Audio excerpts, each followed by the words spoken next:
Sulaiman Tasarohi dengan NIM 2201070072 semester 3 kelas C. Video ini saya buat untuk memenuhi tugas akhir semester mata kuliah Ideologi Negara. Baik, di sini saya akan menjelaskan mengenai kasus yang pertama, yaitu peristiwa pengungsi Rohingya yang mendarat di Aceh pada 15 Desember 2023. Dari kasus tersebut bisa dianggap sebagai ancaman bagi ideologi negara karena memunculkan beberapa isu yang dapat menentang atau merangsang pemikiran bagi ideologi negara. Nah, yang pertama mari kita lihat dari kebijakan luar negeri yang membahas mengenai tanggapan pemerintah terhadap pengungsi yang dapat mempengaruhi pandangan internasional terhadap kebijakan luar negeri negara tersebut. Yang kedua, kita lihat mengenai hak asasi manusia atau HAM yang dapat kita lihat, yaitu membahas mengenai perilaku terhadap pengungsi yang dapat mencerminkan komitmen negara terhadap hak asasi manusia, dan pelanggaran hak-hak tersebut dapat menimbulkan kekhawatiran internasional. Berikutnya kita lihat dari segi kemanusiaan, yaitu mengenai bagaimana negara menangani krisis kemanusiaan seperti pengungsi, mencerminkan nilai-nilai kemanusiaan dan empati yang bisa menjadi bagian dari ideologi negara. Nah, berikutnya kita lihat dari kestabilan regional. Di sini kita membahas mengenai keberadaan pengungsi yang dapat memiliki dampak terhadap stabilitas regional dan respon negara terhadap hal ini dapat memainkan peran dalam hubungan antar negara. Yang berikut, keagamaan dan etnis. Kedatangan Rohingya yang mayoritas adalah Muslim ke Indonesia dapat meningkatkan keberagaman agama dan etnis di negara tersebut. Hal ini bisa menimbulkan ketegangan antara kelompok yang berbeda dan mengancam ideologi nasional yang menekankan kesatuan. Yang berikut, masalah keamanan. Adanya kasus Rohingya yang datang ke Indonesia juga bisa menyebabkan masalah keamanan. Banyak pengungsi yang datang dengan latar belakang yang tidak jelas bisa menciptakan ruang bagi penyusupan atau aktivitas terorisme. Ini dapat mengancam kestabilan nasional dan mengganggu ideologi yang menekankan perdamaian dan keamanan. Yang berikut, perspektif ideologi pemerintah. Ideologi negara tertentu mungkin memiliki pandangan atau kebijakan tertentu terkait keagamaan dan imigrasi.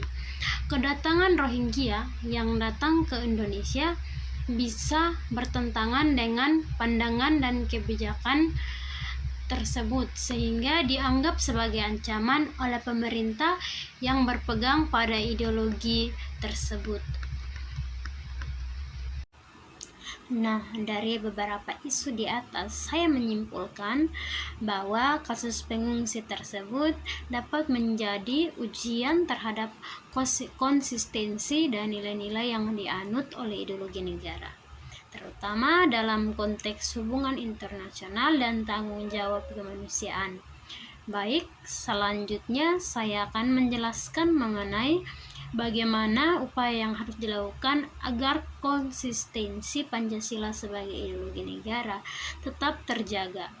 Nah, untuk menjaga konsistensi Pancasila sebagai ideologi negara, saya sudah mendapatkan beberapa upaya. Nah, berikut yang dapat dilakukan untuk menjaga konsistensi ideologi negara, yaitu yang pertama dari segi pendidikan. Nah, dari pendidikan yang baik, maka akan meningkatkan pemahaman masyarakat terhadap nilai-nilai Pancasila. Melalui pendidikan juga pendidikan formal dan informal, serta memasukkan materi-materi Pancasila dalam kurikulum sekolah dapat mempengaruhi masyarakat agar memahami nilai-nilai yang terkandung dalam Pancasila.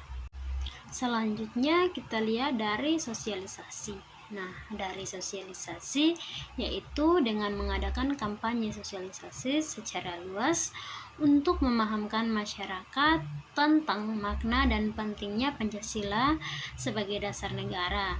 Yang berikut partisipasi masyarakat. Nah, dari partisipasi masyarakat tersebut, maka dengan mendorong partisipasi aktif masyarakat dalam kegiatan-kegiatan yang mempromosikan nilai-nilai Pancasila seperti diskusi publik, seminar, dan kegiatan sosial, maka kegiatan tersebut akan membawa dampak yang baik bagi masyarakat. Berikut dari media sosial. Nah, dengan menggunakan media sosial untuk menyebarkan informasi yang positif dan mendukung nilai-nilai Pancasila serta mengatasi potensi penyebaran informasi yang dapat merusak kesatuan dan persatuan negara Republik Indonesia. Selanjutnya, penerapan nilai-nilai Pancasila. Yang berikut kita lihat dari ekonomi. Penerimaan yang tinggi jumlah pengungsi Rohingya dapat memberikan tekanan pada sektor ekonomi. Pemerintah harus menyediakan fasilitas seperti tempat tinggal, makanan, layanan kesehatan, dan pendidikan bagi pengungsi, yang dapat mempengaruhi alokasi anggaran negara dan mengganggu pembangunan ekonomi jangka panjang. Yang berikutnya kita lihat dari konflik diplomatik. Masuknya komunitas Rohingya ke Indonesia dapat mempengaruhi hubungan diplomatik dengan negara-negara terkait seperti Myanmar. Konflik diplomatik dapat menjadi dampak dari memperjuangkan hak asasi manusia dan kebijakan perlindungan yang berbeda antara Indonesia dan negara asal komunitas Rohingya. Yang berikut, diplomasi aktif. Terlibat dalam diplomasi aktif di tingkat internasional untuk memperjuangkan nilai-nilai kemanusiaan dan mendukung penyelesaian masalah kemanusiaan seperti kasus Rohingya. Yang berikutnya, pendidikan dan kesadaran. Meningkatkan pendidikan dan kesadaran masyarakat tentang nilai-nilai Pancasila dan toleransi sehingga masyarakat dapat memahami dan menerapkan nilai-nilai tersebut dalam kehidupan sehari-hari. Yang berikutnya, penguatan lembaga penegak hukum. Memperkuat lembaga penegak hukum untuk menegakkan keadilan dan melindungi hak asasi manusia, termasuk melibatkan lembaga-lembaga internasional yang memperjuangkan hak asasi manusia. Yang berikutnya, kerjasama internasional, yaitu melibatkan diri dalam kerjasama internasional untuk penegakan konflik, untuk penanganan konflik dan memelihara perdamaian sejalan dengan prinsip-prinsip kemanusiaan dan perdamaian yang dipegang oleh Pancasila. Yang berikut, pendekatan inklusif. Mendorong pendekatan inklusif dalam kebijakan dan praktik pemerintah untuk menghormati keberagaman dan mencegah diskriminasi. Yang berikut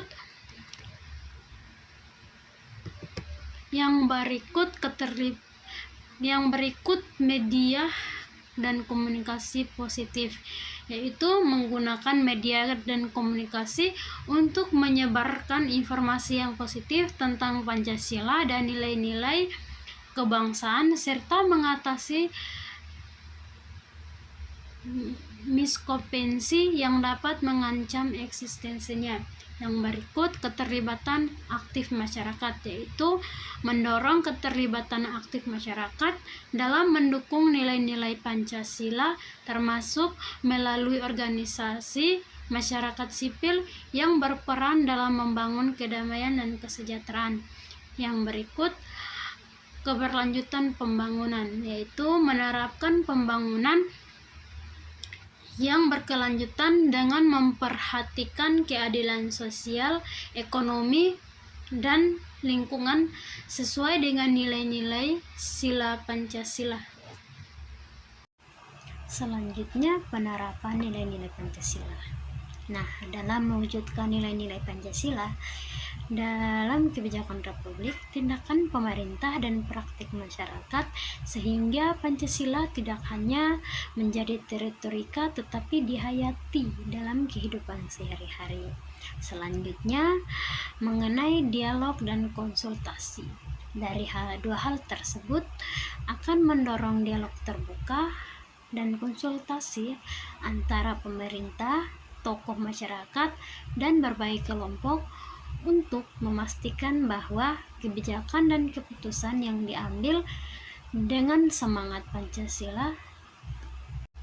Selanjutnya kita lihat dari sosialisasi.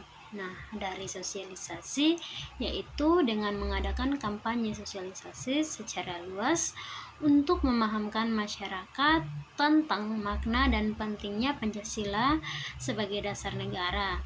Yang berikut partisipasi masyarakat.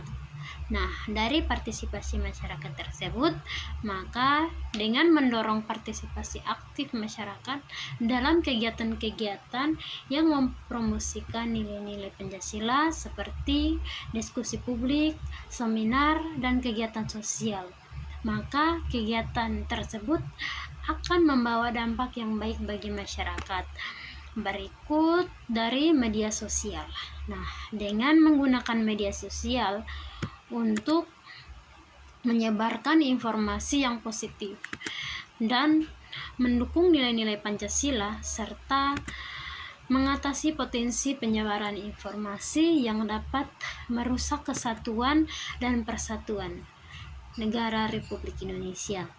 Selanjutnya, penegakan hukum. Dalam menegakkan hukum dengan adil dan transparan sehingga masyarakat percaya bahwa sistem hukum mendukung nilai-nilai Pancasila dalam suatu negara. Berikut pendaftaran dan identifikasi.